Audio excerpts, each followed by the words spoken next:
plaisir de vous présenter en exclusivité quelques résultats d'une étude que nous venons de réaliser avec les équipes de Laurent Merlin sur les fameux makers. Donc on va essayer de vous décrire rapidement qui sont ces makers, que font-ils, pourquoi le font-ils, qu'est-ce que ça leur apporte, etc., etc. Un petit peu de méthodologie pour savoir de quoi on parle, quelle est l'origine de la matière première. Donc une enquête a été réalisée par Soco, l'Observatoire Société de Consommation, pour et avec Laurent Merlin. C'est une étude qui s'appuie sur une enquête en ligne qui a été réalisée sur un panel d'internautes au mois d'octobre. Donc les résultats sont frais.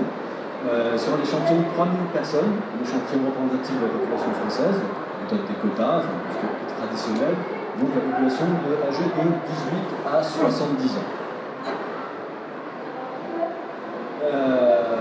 Et donc on s'est intéressé en particulier au sein de ces 3000 personnes à une sous-population qu'on a qualifiée de makers, sans guillemets, je vous expliquerai tout à l'heure pourquoi il faudra considérer makers avec ou sans guillemets.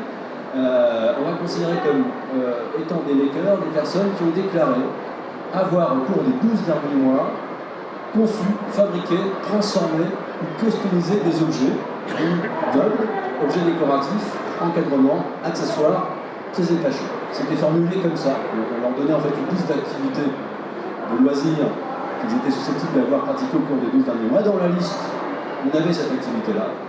Certains nous cochaient. Et donc, ça nous donne concrètement 27% de notre échantillon de départ, soit 813 personnes qui ont dit avoir été des makers au sens que vous voyez à l'écran au cours des 12 derniers mois. Donc des makers actifs, on les appelait comme ça. Donc voilà la base statistique. On aura la plupart des questions qui vont porter sur ces 813 personnes et quelques questions qu'on a posées aux 3000 malgré tout et qui nous permettent de comparer le profil des makers par rapport au reste de la population. Alors qui sont ces makers au sens où on vient de définir des gens qui ont dit avoir travaillé sur des objets au cours des 12 derniers mois. Alors, d'abord, je les requantifie. Je vous ai dit tout à l'heure 27% de l'échantillon, mais en fait, vous savez, dans les sondages, après, on redresse ces échantillons pour tenir compte des quotas à un niveau très fin, pour vraiment être sûr d'avoir un échantillon représentatif de la population. Et donc, après le redressement, les gens qui ont répondu « oui, j'ai pratiqué cette activité au cours des 12 derniers mois », c'est 26% de la population étudiée. Et donc, si on transpose ça à l'ensemble de la population française, ça nous donne 11 millions de personnes. Donc il y aurait en France 11 millions de makers actifs, la plupart d'ailleurs ignorant la signification de ce terme, on en parlera tout à l'heure. 11 millions de personnes qui s'adonnent ou travaillent sur les objets, auxquels on a envie de rajouter ceux qui disent non, je n'ai pas pratiqué le travail sur les objets, pas au cours des 12 derniers mois, mais je l'ai fait dans le passé. Et vous voyez, ils sont 25%, donc quasiment là aussi, presque 11 millions.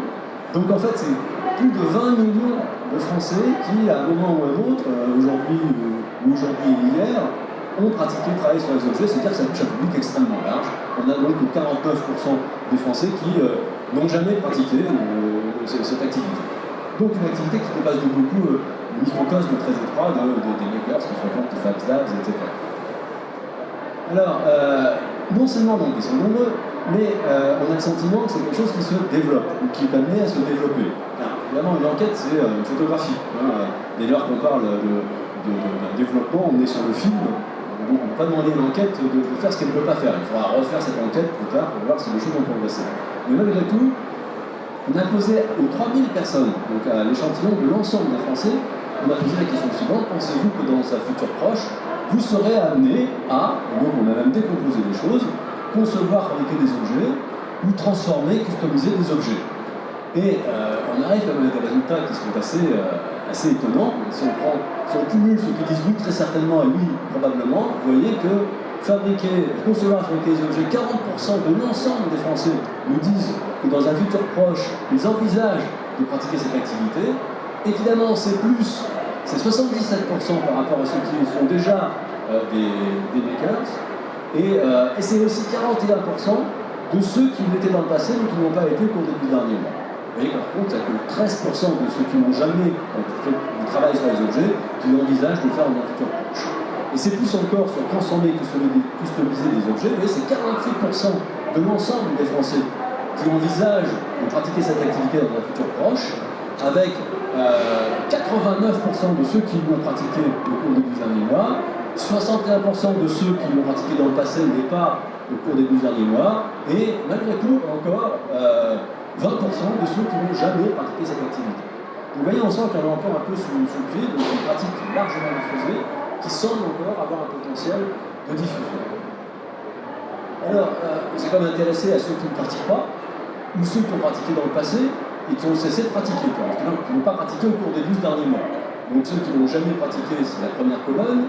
Ceux qui n'ont pas pratiqué au cours des 12 derniers mois, mais qui avaient pratiqué dans le passé, c'est la deuxième colonne. On leur a proposé un certain nombre de raisons de ne pas ou de ne plus pratiquer le travail sur les objets.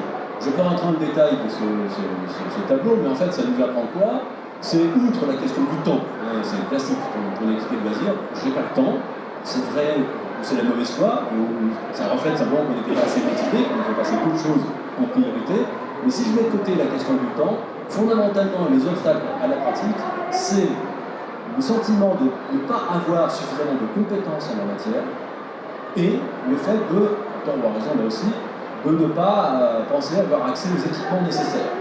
Donc en gros, ce qui manque pour pratiquer, ou pratiquer plus, ou repratiquer, c'est des ressources immatérielles des compétences, ou des ressources matérielles, des équipements, des outils. Donc on sent là aussi que on peut peut-être transformer et accélérer la diffusion si on facilite l'accès à ces deux ressources essentielles, que sont les compétences et les équipements. Et on voit bien que des lieux dédiés à la pratique peuvent être des manières de rencontrer ces obstacles, de les lever. Ensuite, il y a makers et makers. Donc vous voyez, c'est là que je joue avec les guillemets. Donc les makers sans guillemets, ce sont ceux qu'on vient de présenter. Ce sont tous ceux qui ont dit tout simplement avoir travaillé sur les objets au cours des 12 derniers mois.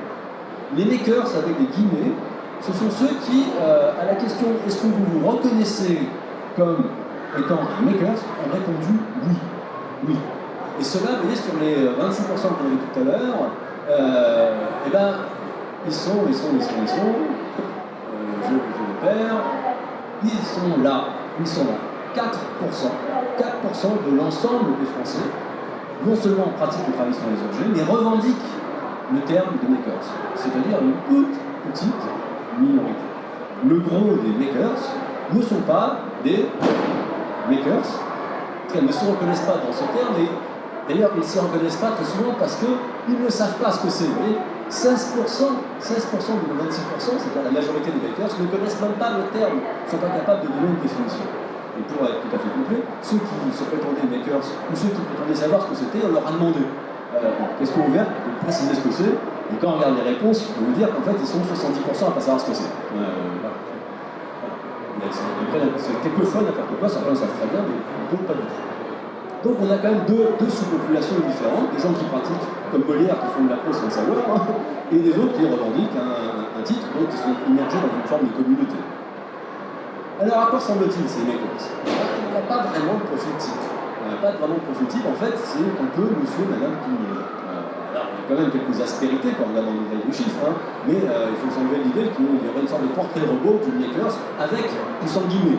Alors celui avec les guillemets, il est un peu plus typé, pour être tout à fait sincère. Mais celui sans guillemets, c'est quasiment monsieur, madame, tout le monde. Donc, malgré tout, voyons les petites différences par rapport à la population française. Légère sous-représentation des femmes, ça peut surprendre. Pas la couture, on a affaire. Il y a un effet d'âge assez sensible. Il y a 33% de makers parmi les moins de 35 ans. Je rappelle, le chiffre national c'est 26. 33 parmi les moins de 35 ans, seulement 18% de makers parmi les plus de 55 ans. Donc on a plus de chances d'être makers si on est jeune que si on est âgé. Malgré tout, il y a des plus de 55 ans qui pratiquent, et en nombre, ils sont nombreux. 18% c'est pas rien. Il y a une représentation des CSP+. Donc, en gros, cumul de capital économique et de capital culturel, ça accroît votre chance d'être un maker. Quant aux makers, c'est à peu près tout, qui distingue significativement la population large des makers de l'ensemble de la population française.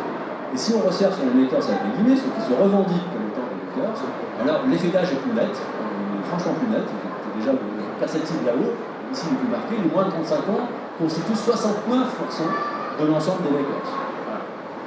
Par ailleurs, cette fois-ci, sur le plan du genre, on a une inversion, puisqu'on a une légère surreprésentation des hommes. Vous voyez, donc ça veut dire que ceux qui sont makers sans le savoir sont encore plus féminins que les autres.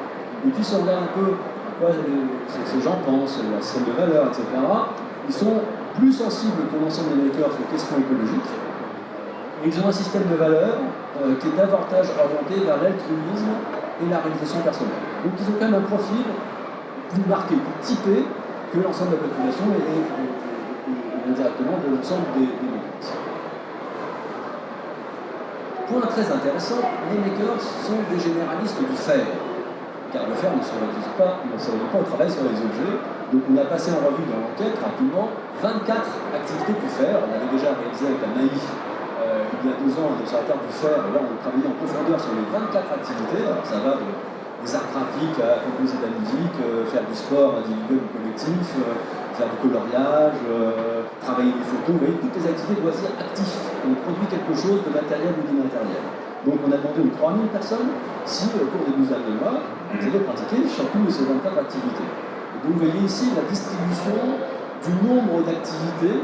Je ne sais pas si c'est très clair pour des gens qui n'ont pas l'habitude de manipuler les statistiques, mais en gros ce que montre ce graphique, c'est que nos makers qui sont ici matérialisés en vert font en moyenne beaucoup plus d'activités du faire que le commun des Français. Le commun des Français, vous voyez, le gros pratique entre 3 et 7 activités du faire.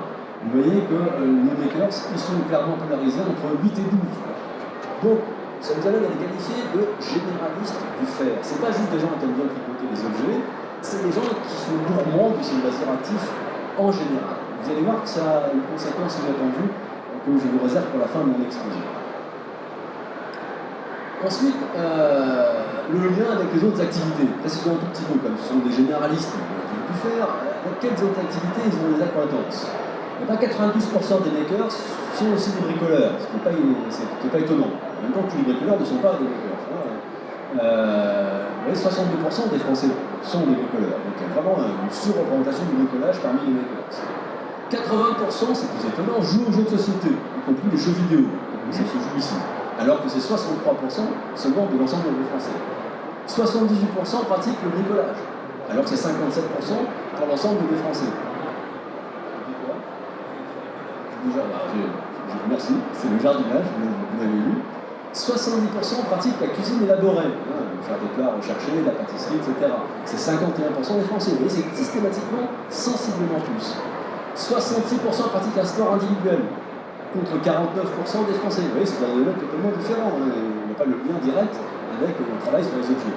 J'en passe, les meilleurs pour arriver à des choses moins diffusées, mais avec un écart énorme par rapport à l'ensemble de la population française. Le coloriage, le scrapbooking ou les origamis, 40% des makers, c'est une minorité certes, mais c'est 2 fois plus que dans l'ensemble de la population française. Et enfin, le travail sur les engins mécaniques, tricoter sa moto ou son moteur de sa voiture, 24%, c'est une minorité, mais c'est 2 fois plus que les 12% qu'on a à l'échelle de la population française. Donc, vous voyez, il mérite bien le terme de généraliste du faire, et pas seulement dans des domaines connexes où le travail sur les objets. Comment devient-on maker? On a essayé de comprendre l'origine de l'engagement dans cette activité.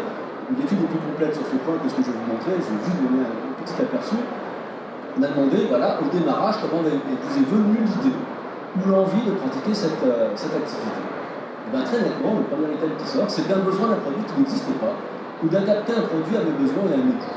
Donc c'est d'abord le besoin, c'est l'organe qui crée la fonction, en quelque sorte. Non, la fonction qui crée l'organe, comme je sais plus, vous avez compris l'idée générale.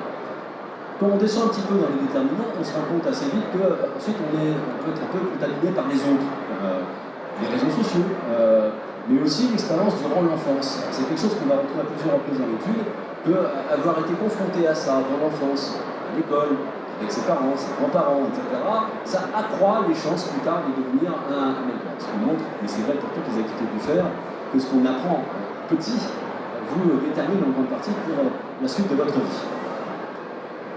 Comment avez-vous fait vos premiers pas dans cette activité? Comment j'ai commencé? Une fois qu'on a envie, c'est bien, mais il faut commencer. Et bien très clairement, à 63%, tout seul, en essayant, en pratiquant. Voilà, donc on ne s'est pas inscrit dans une association, on n'a pas pris des cours particuliers, on apprend en faisant, c'est le learning by doing. Mais vous voyez, juste après, hein, avec des amis d'autres membres de ma famille, avec mes parents, mes grands-parents, on retrouve l'influence du réseau social très proche qui va être constitué de ressources, soit pour avoir envie d'eux, soit pour faire ses premiers pas qui sont particulièrement difficiles et ingrats. On en reparlera aussi en conclusion.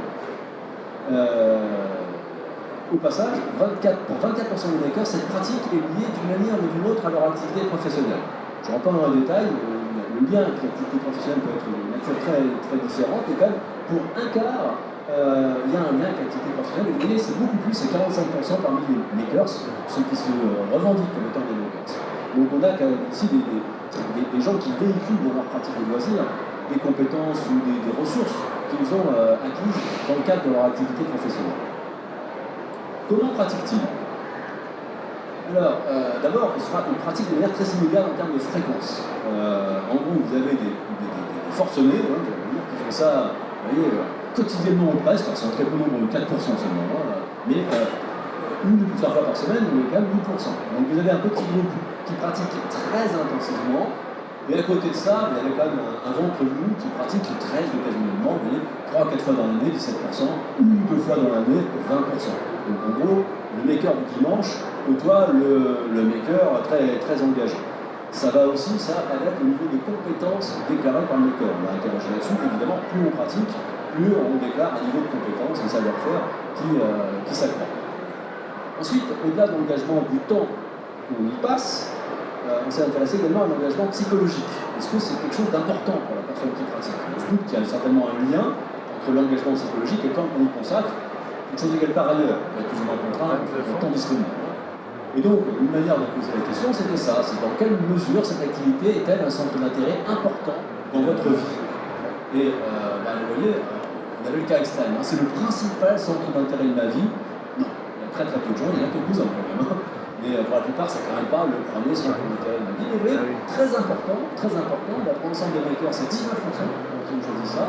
Et évidemment, on s'intéresse à ceux qui se considèrent comme des makers, ça monte, c'est 30%. 30% qui veut dire c'est très important dans leur vie. À côté de ça, vous avez des gens qui n'accordent pas beaucoup d'importance, et c'est évidemment corrélé au temps qu'on y consacre. Au passage, on a aussi demandé si vous avez une passion pour cette activité. 52% des makers, tout confondu, se disent passionnés par cette activité. Mais c'est sans doute que ça leur apporte quelque chose, et ce 52% passe à 78% parmi ceux qui se revendiquent comme étant des makers. Ensuite, comment on pratique? Eh bien, fondamentalement, c'est une pratique informelle et solitaire. Informelle et solitaire, quand on demande dans quel cadre vous exercez cette activité, vous voyez massivement le premier item qui sort, c'est en dehors du cadre de toute organisation. En réalité, c'est même souvent à domicile. À domicile, tout seul, on va le voir dans un instant. Vous voyez par contre que toutes les structures qui sont supposées offrir des ressources aux makers sont très très peu citées, associations, Hackerspace, Space, Fab Lab, Tech Shop, etc. Mais c'est infime. Donc on est dans une pratique informelle, en dehors de toute institution. Et ça se retrouve dans le fait que 78% des makers pratiquent en général de manière solitaire. On pratique seul, 19% en binôme, 2% en groupe. Vous voyez que l'image du makers qui va retrouver d'autres makers dans un Fab Lab pour faire ça ensemble, ça existe, mais c'est tout à fait minoritaire. C'est là qui cache la forêt d'une pratique beaucoup plus diffusée et dans un cadre beaucoup plus informel. Et ceux qui pratiquent en binôme, en général, c'est avec des membres de la famille. Donc c'est aussi un élément d'ailleurs de resserrement des liens familiaux. On fait ça quand on le fait à plusieurs, on le fait en famille. Alors, les lieux, on vient de les évoquer, ces lieux dédiés aux makers, Fab Lab, Tech Shop, Hackerspace, vous les appelez comme vous voulez, finalement il apparaît à travers l'étude qu'ils sont à la fois très peu fréquentés et très peu connus. Donc il y a une forme de paradoxe entre l'ampleur de la pratique et la discrétion de ces lieux. Je vous explique comment il faut lire ce tableau. Les ateliers partagés, ça va à peu près. Vous avez 64% des Français, 3000, qui n'ont jamais fréquenté ce type de lieu et qui ne savent pas très bien ce que c'est. Donc en fait, en positif, vous avez 36% des Français qui au moins savent ce que c'est, à défaut de l'avoir fréquenté. Donc là, c'est des chiffres qui témoignent d'une ignorance, hein, il faut le prendre en négatif, c'est pour ça que je fais ça en rouge. Évidemment, c'est moins chez les makers avec les DB, et Et c'est intermédiaire chez ceux qui sont makers sans être des makers avec les guillemets. Vous me suivez toujours. Donc en gros, les deux lieux les moins ignorés, ce sont les ateliers partagés. Il faudrait savoir si les gens ont vraiment compris ce que c'était. Hein, et les repair cafés. Vous voyez, où le taux d'ignorance est à 78%. Mais sur les lieux réellement, totalement dédiés aux makers, c'est une catastrophe. Le Fab Lab, 94% des 3000 Français que nous avons interrogés ne connaissent pas, ne savent pas ce que c'est qu'un Fab Lab. On monte à 95%, mais là c'est plus très statistique, hein, 95% pour le Tech Shop, mais Hackerspace un peu plus de 95%, et le pompon, c'est dommage de le dire ici, c'est pour les makers faire. 97% des Français ne savent pas ce que c'est que la maker faire. Et vous voyez que c'est bien mieux parmi les makers, que ce soit des makers avec ou sans guillemets. Donc en gros, des lieux qui sont faits pour eux et qui sont fondamentalement inconnus, y compris du cœur possible, hein, les makers avec des guillemets. Voilà.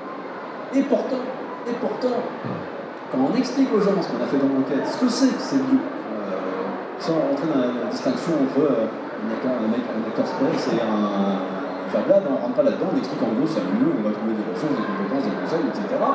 Eh bien, ça plaît. Les chiffres que vous voyez ici, c'est sur les 3000. Les 3000, donc makers ou non makers, on leur explique ce que c'est, on leur dit, bah si un lieu de ce type venait à ouvrir à proximité de chez vous, est-ce que vous pensez que vous les fréquenteriez? Et là, on a cumulé les réponses oui, probablement, oui, certainement. Voilà, pour y concevoir sur le des meubles, 42% des Français, pas seulement des makers, dire oui, ça pourrait m'intéresser. Pour imprimer en 3D des produits, 39%. Pour réparer, donner une seconde vie à des objets, 54%, plus d'un Français sur deux. Et là, on couple avec un argument écologique, une consommation responsable. Pour améliorer un objet en ajoutant, en retirant des choses, en les détournant, 42%. Et finalement, si on s'intéresse à ceux qui ont coché au moins une case sur le cadre que nous nettoie, 62% des Français seraient intéressés par fréquenter ce type de lieu. Vous voyez qu'il y a un paradoxe entre l'ignorance généralisée de l'existence même de ces lieux et l'intérêt potentiel que ça rencontre auprès d'une population qui dépasse de beaucoup les seuls makers. Donc, on dirait ce qu'on voudrait, certainement qu'il faut faire connaître ces lieux. Il faut peut-être les sortir un peu d'une logique un peu communautaire, avec un discours qui peut être un peu intimidant pour ceux qui ne se reconnaissent pas dans les valeurs des makers, avec des guillemets, c'est tout ça. Il y a en tout cas matière à réflexion, comment c'est-il qu'un tel écart entre une disposition A et une cohérence manifeste. Alors qu'est-ce qu'ils font ces gens-là? Je ne vais pas rentrer dans le détail de ce qu'ils font, mais fondamentalement sur le point de travail, c'est d'abord des meubles et des objets décoratifs. Après, dans le champ qu'on s'était donné, on exclut les engins mécaniques, exclut la couture, etc. Alors, qu'est-ce que ça leur apporte? C'est là que ça devient particulièrement intéressant.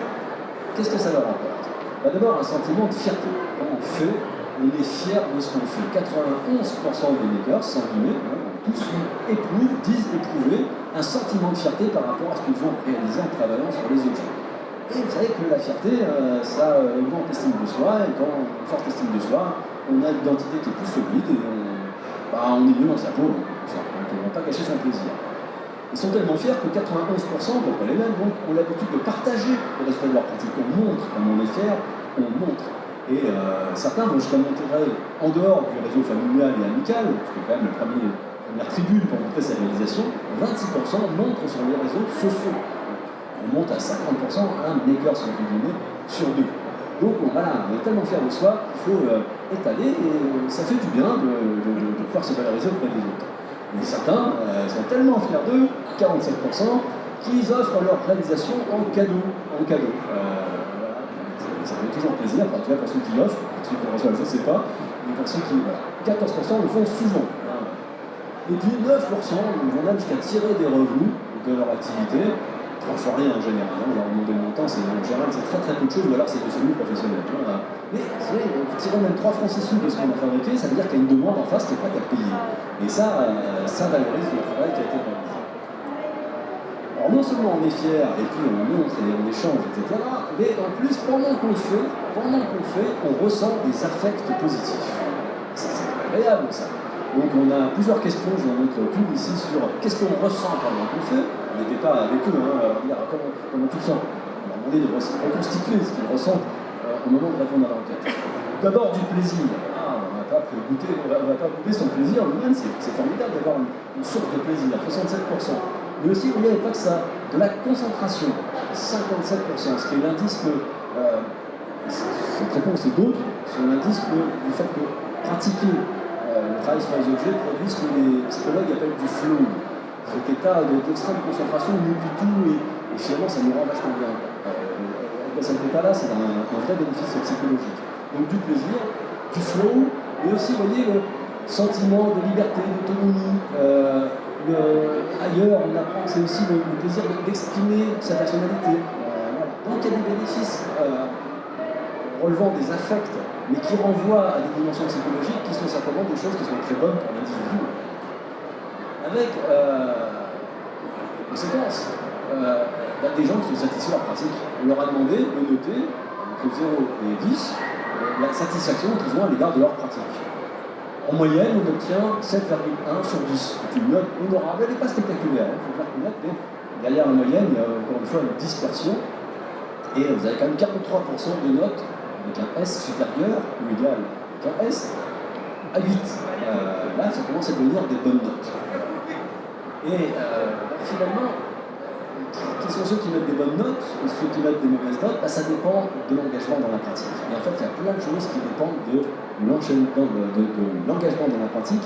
Donc on a mesuré l'engagement dans la pratique à travers différents indicateurs, le temps qu'on y passe, l'engagement psychologique, le niveau de compétence qu'on a acquis, etc. On a fait une mesure compacte de toutes ces grandeurs. Et ça nous a permis de corréler un certain nombre de résultats de l'étude avec le degré d'engagement du pratiquant dans sa pratique. Et là, ce que vous voyez ici, c'est les affects pendant la pratique, ce dont on vient de parler, mais regroupés en 3 catégories. Le flow, c'est le fait d'être très concentré, d'être absorbé par ce qu'on fait, le plaisir hédonique, le plaisir, la décontraction, et le sentiment d'autonomie d'expression de soi. Alors, je ne sais pas si c'est hyper rigide, mais vous voyez, on a découpé nos makers en 4 niveaux d'engagement dans la pratique, et ce que vous voyez, c'est que plus le maker est engagé dans sa pratique, plus les affects positifs qu'il reçoit sont forts. Donc, vous voyez qu'on est dans un cercle vertueux. En gros, plus on fait, plus on en tire des gratifications. Et ça se retrouve ici dans la note de satisfaction. Vous voyez qu'on n'a que 6,1 de note de satisfaction pour les très peu expérimentés, c'est une des dimensions de cet engagement. Et on monte à 9,2 sur 10 pour les makers qui se disent très expérimentés. Donc on est bien dans une logique vertueuse, plus on fait, plus on en tire des satisfactions. C'est à peu près ce que je suis en train de vous dire, mais l'enquête révèle encore plus de choses, c'est que du coup, plus on fait, plus on en tire des satisfactions, et plus on a envie d'investir dans le développement de ses compétences. On a interrogé sur qu'est-ce que vous faites pour essayer de vous améliorer, est-ce que vous avez envie de vous améliorer, qu'est-ce que vous faites pour ça? Eh bien, plus on est investi, plus on a envie d'investir encore pour développer ses compétences. Et, c'est pas un détail, plus on est investi, plus on a envie de pratiquer davantage. Vous voyez que le plus amène le plus. Et donc, malheureusement, le revers de ce cercle vertueux, c'est le cercle vicieux inverse.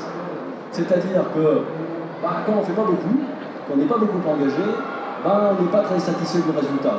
On n'a pas tiré beaucoup de bénéfices, notamment sur les affects dont on parlait tout à l'heure, donc on n'a pas tellement envie d'investir dans les compétences. Et si on n'a pas des compétences, un minimum de compétences, ce qu'on fait n'est pas terrible. Et puis c'est dur, on a du mal à le faire. Et donc on n'est pas gratifié, et donc il y a une forte chance que soit on arrête, soit qu'on pratique de manière extrêmement occasionnelle ou à des fins strictement utilitaires. Donc vous voyez, l'enjeu majeur, c'est d'arriver à dépasser le premier stade, le stade où c'est ingrat, où c'est beaucoup d'efforts et peu de satisfaction. Et donc, il faut accompagner les gens au démarrage, leur faciliter le boulot, en les conseillant, en leur donnant le chemin pour y parvenir, en leur donnant des outils simples d'usage, il y a mille manières de faire, mais c'est vital si on veut en faire des gens qui vont vraiment rentrer dedans, devenir des fidèles de cette activité et en tirer tous les bénéfices qu'on peut en attendre, et bien il est important de veiller à ces premiers pas. Et en fait, l'étude qu'on a faite avec la NAIF sur l'ensemble des activités de faire, on donne le résultat. Mettez-vous à apprendre en astronomie, vous allez voir, c'est exactement la même chose. Au début, c'est beaucoup d'efforts et très peu de résultats, et beaucoup s'arrêtent en cours de route.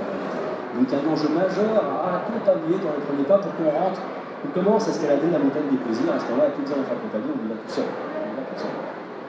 Alors, c'était notre questionnement fondamental. Est-ce que les makers sont plus heureux au final? C'est quand même une question.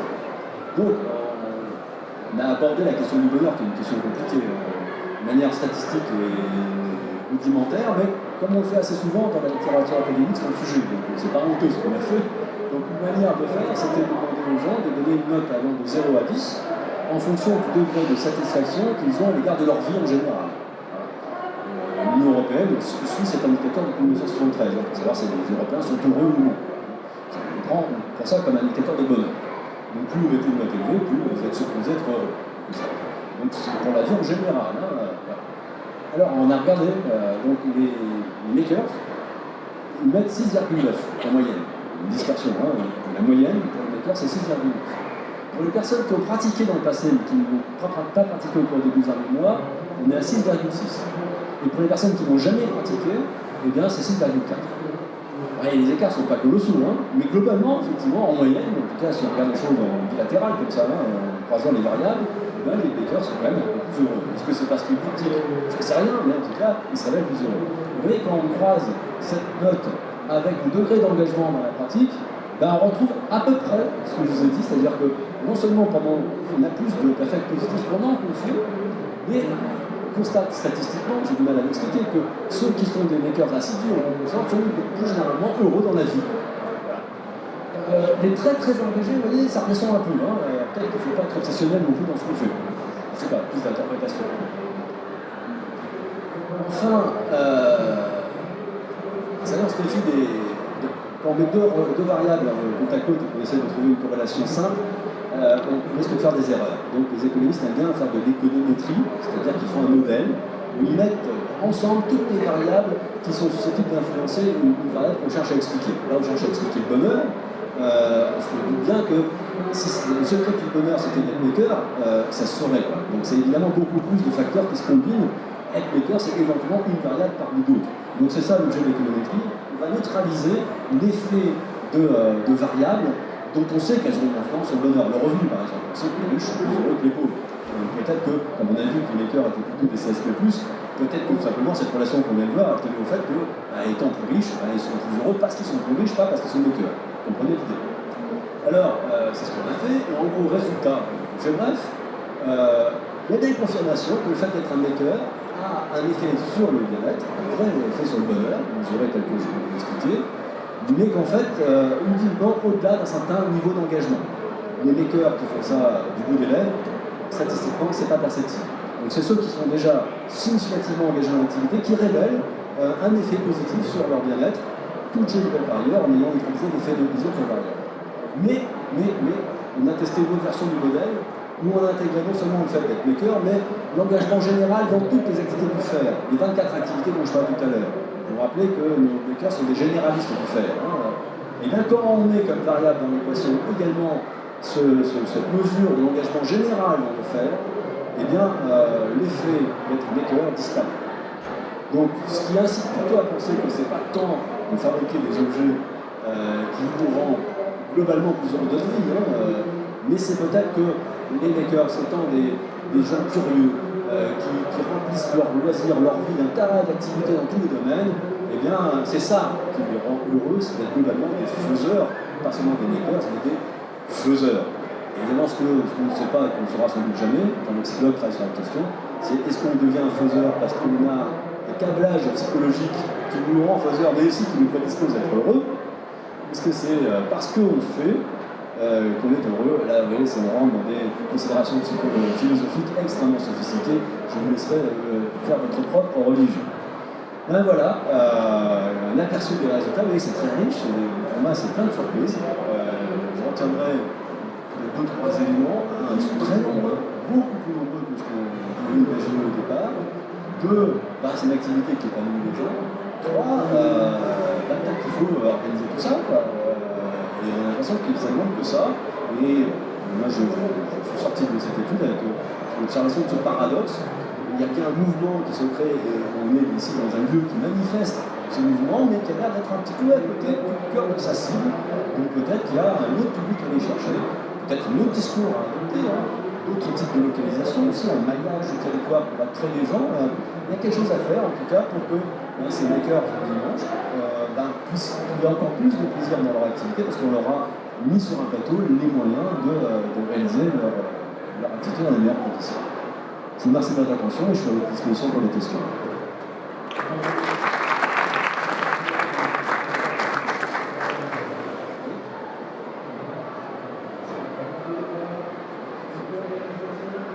Excusez-moi, bonjour Julien. J'ai une question très mercantile, on a beaucoup parlé de bonheur, je suis désolé. Est-ce que vous les avez interrogés sur le budget qui serait prêt à consacrer à cette activité ou pas? On leur a demandé quel est le budget qu'ils dépensaient pour l'activité. Alors attention, en leur disant tout compris, équipement, fourniture, cotisation éventuelle, etc. Dans une enquête, on fait ça comme ça. Bon. Très honnêtement, j'ai plus le chiffre en tête, mais bon, j'ai Merlin qui a piloté les trucs. Voilà, j'ai plus en tête. C'est pas négligeable, mais surtout il y a une énorme dispersion. Quand on fait la moyenne, c'est pas négligeable. Je pense que c'est plusieurs centaines d'euros, je crois. Mais il y a une dispersion qui est assez considérable pour beaucoup, et c'est à la hauteur de ce que je disais sur l'illégal engagement dans la pratique. Pour beaucoup, c'est pas rien, c'est moins d'une centaine d'euros. Pour certains, c'est des sommes assez colossales, mais ce sont simplement des sommes professionnelles. Donc la moyenne ne veut pas dire grand-chose, mais il y a un marché là. Il y a un marché derrière. C'est pour ça que les enseignes, c'est sûr, ça veut. Bonjour. Moi j'avais deux questions. La première c'est de savoir s'il y a une limite de temps dans les objets qui sont faits par les gens. Est-ce qu'il y a des représentativités dans le temps qui est passé à faire ces objets-là?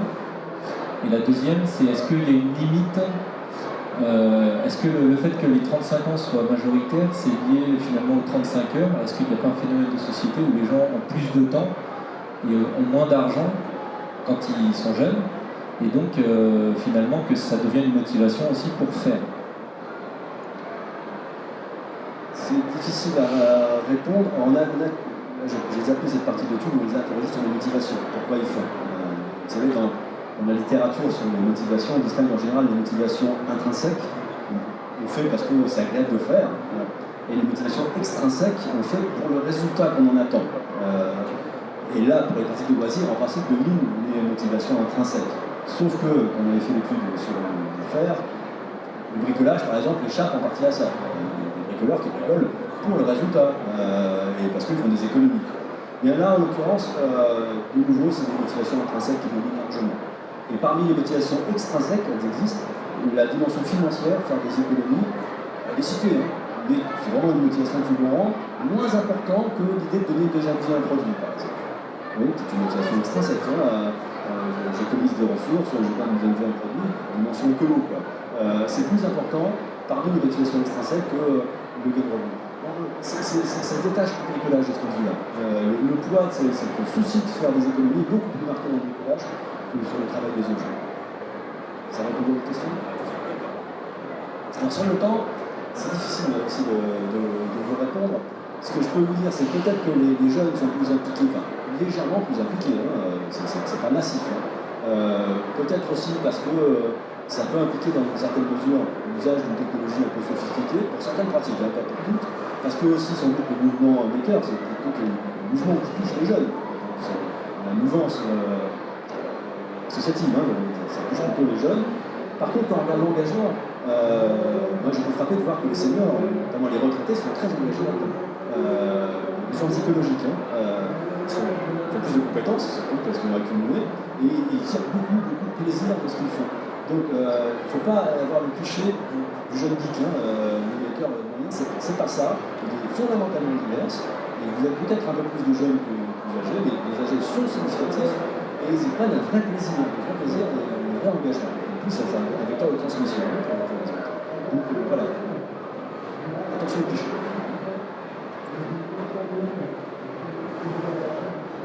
Bonjour.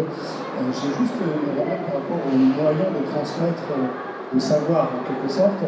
Et moi, à titre expérimental, étant un grand bricoleur par ailleurs, j'ai appris beaucoup par les enseignes qui m'ont beaucoup appris à faire, et aussi par les fournisseurs de produits qui transmettent aussi leur savoir.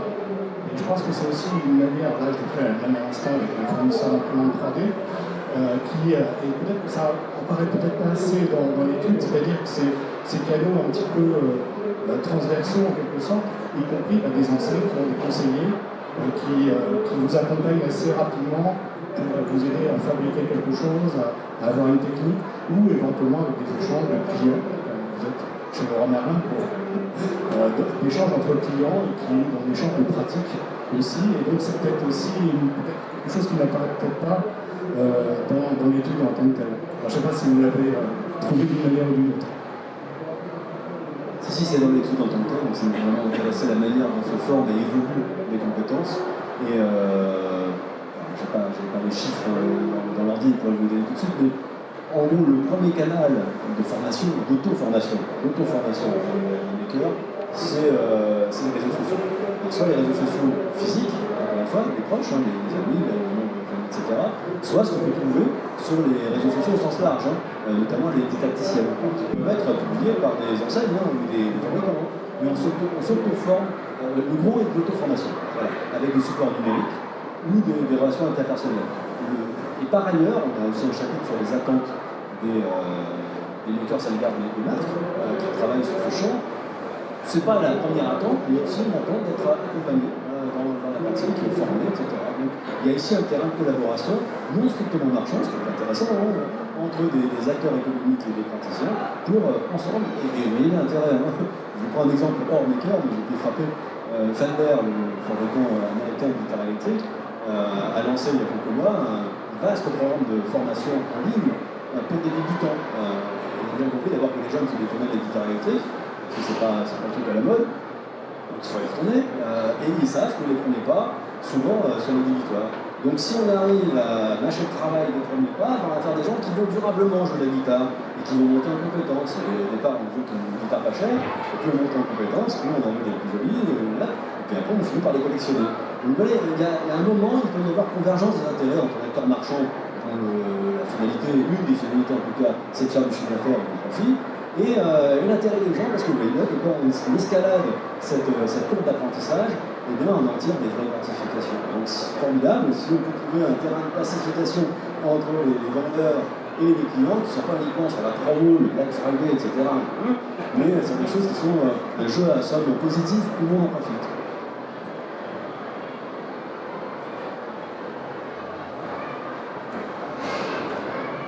Bonjour Philippe. Parmi les activités de bricolage, est-ce que cette étude a permis de creuser un peu, de voir quelles sont les activités saillantes, le travail du bois, la mécanique, peut-être la soudure, la robotique, je ne sais pas. Est-ce que cette étude a permis d'aller un petit peu plus loin?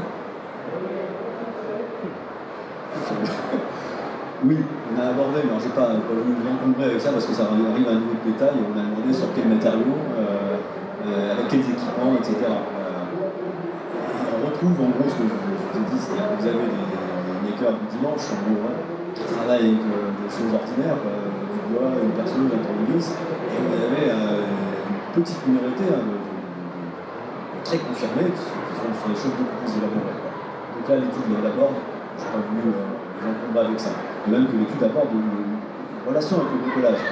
Est-ce que c'est le degré de porosité qu'il y a entre ces deux pratiques? Et on se rend compte qu'elle est très forte, la porosité, vous en doutez bien. Mais malgré tout, vous avez un public maker, notamment féminin, qui n'est pas bricoleur. Et peut-être qu'on peut les amener au bricolage à travers cette pratique de travail sur les objets. C'est une transition habile pour les amener dans une pratique un peu plus dure, un peu plus utilitariste. Une question? Eh bien, je vous remercie de votre attention.